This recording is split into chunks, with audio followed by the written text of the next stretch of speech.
What is going on, everybody? Welcome back to the channel. Aftersound here, bringing you Splinterlands content every single day. We also stream right here on this channel every Tuesday, Thursday, and Sunday morning, so come by and say hello. All right, guys, I got to say that I'm actually very excited for the Wild Season permit to be implemented this upcoming change of season, or this new season. Now, that being said, I'm looking forward to it, and I think a lot of the anticipation or excitement is in just how much participation are we going to get. Like I said, I've framed this as a win-win scenario for people that participate in Wild. So no matter what, right? Either we burn a lot of stuff if there's a lot of accounts participating, and if accounts decide to opt out, right? They don't want to play in Wild, then the rewards go up. And actually, I've already started to see my rewards go up just from the SPS staking change, which is fantastic because even though it was an across the board doubling of the staking requirements, I'm benefiting from that because I have a decent stake versus maybe some bots or extractors or people with lower level accounts that are just renting whatever it is that they need in order to be profitable. And now all of a sudden maybe it's not. So that being said, let's get back. Let's get into the wild season permit. Obviously, it's launching, and the one warning that I'll give out, as excited and anticipating it as I am, the one warning I'll give is I don't know that we're going to see any kind of significant impact to the game economy, right? So I'm looking forward to it because I think it'll set a trend and we'll start to see where things go from there.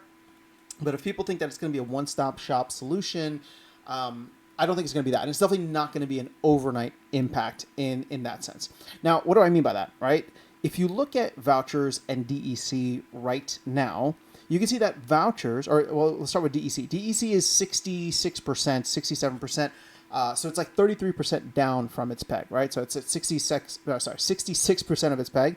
The voucher token is at about, let's say 40%, a little bit over 40% of its soft peg, right? And again, it's soft peg to a bunch of different things, right? It's got a different value for rebellion packs. It's got a different value for energy, and obviously for this wild season permit, it's got a soft peg of 5 cents.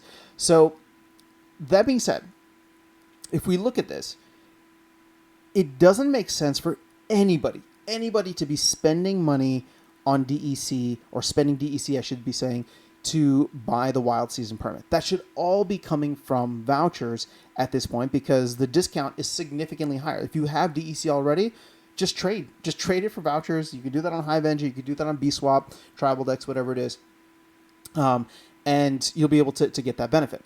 Now, that being said, so we're not going to burn any DEC, at least early on, which sucks because if you see this, right, for the last 3 or so months, 2.5 to 3 months, we have not really moved. We've been around this 5.7 billion. I think a lot of the older cards, not older, but the reward cards for Chaos Legion are getting burned for DEC. So we have not seen the supply actually come down, at least not in any kind of significant way. On the flip side, right, if we do burn vouchers, which again I think it's valuable, voucher price going up, fantastic. Getting voucher utility, that's great, but it's not going to move the flywheel. It's not going to spark the flywheel.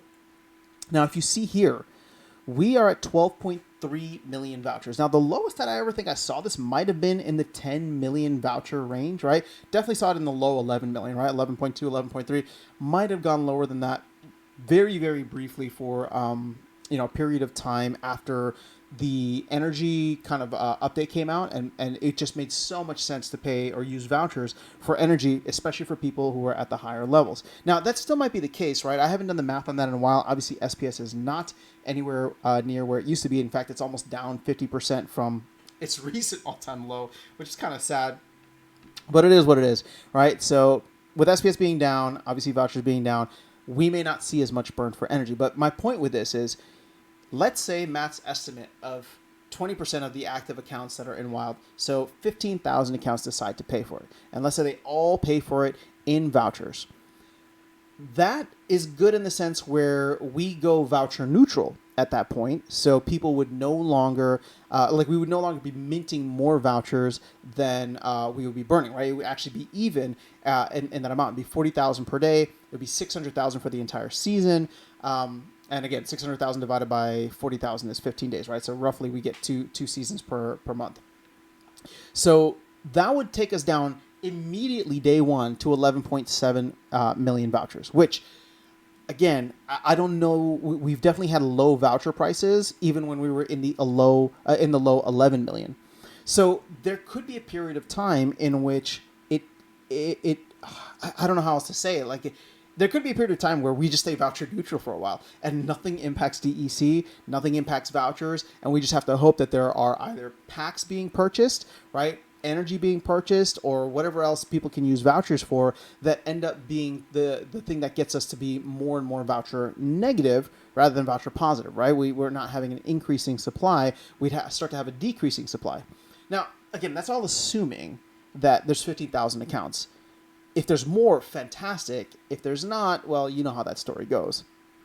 But this is why I'm so curious to see what this is going to look like on day one, because we really just have no idea at this point. There's still a lot of active accounts, and I don't know if it's literally going to be a light switch moment where it's like, boom, everything's off, bots are done, or, accounts, low-level accounts are done, and everybody just walks away from the game, or sells off at that point, and therefore we start to see a daily active player base in the 4 digits, right? In the thousands rather than over 10,000 that we've seen previously.